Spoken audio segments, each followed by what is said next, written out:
And for all avoidance of doubt, if we're saying the debt is odious, that means that there are individuals or cartels or whatever the case may be, organized groups of people who have diverted funds that were meant for development because the money is owed. So somebody received the money. No, the money is not owed. Somebody received the money in the name of the people of Kenya, took it to his private account. So to be clear, this is exactly what we're saying. What it brought the Kenyan people is the obligation to pay. So Safina, in our confidence, we are saying that is not the money owed by the people of Kenya. That's another agreement that you had over here. That is between you and those thieves. Because if you are following the laws of Kenya, you should have asked the person who walked into your office, where is the approval of Parliament? Look, give me the answered and the votes and proceedings of the House that passed this. You'll ask, which is the project we are funding? And in terms of project finance, it normally is done in drawdowns. No financial institution prudent will give you all the money at once. They'll be saying, okay, who's the contractor? We'll be doing drawdowns once we do a certificate. And even then, they'll go to this project site to confirm that indeed the project is going on and that the stage of development that they're saying they're claiming a certificate on, we've reached. So if that's the case, why has there been, in your opinion, no fervent go after individuals who may have done this? The thing about money is that it leaves a trail, especially in this world in which it's not people carrying gunny bags of cash.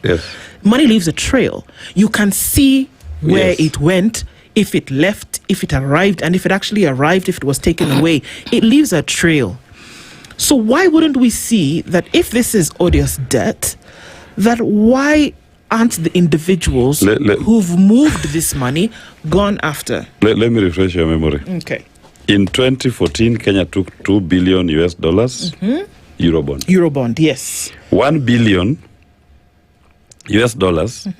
you could trace. Raila Odinga at that time was making noise. He wanted to occupy national treasury. And he told Rotich, I'm coming for you. We are coming to occupy treasury. $650 million was sent to settle an older loan that had been taken by the Grand Coalition government. 350 billion paper trail could be traced to central bank exchequer accounts. And Rotich released the SWIFTs showing all of this. That is 1 billion accounted for. Yes. 1 billion. Rotich said, no, you've accounted for 1 billion.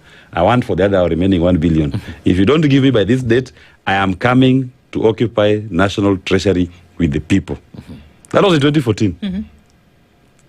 That night, at midnight, Rotich posted on the National Treasury website, he released the SWIFT for the other 1 billion. But what had he done? He redacted.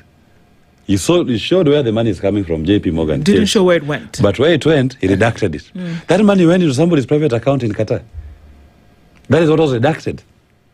So, you are telling Kenyan people to pay that loan to JP Morgan, Eurobond, when the money is lying in somebody's private account in Qatar. And you're telling me that we should fear the international consequences. I'm ready for those consequences, Safina Party. We are ready for those consequences. Tell us why we should finance somebody's private venture. Because that is not money taken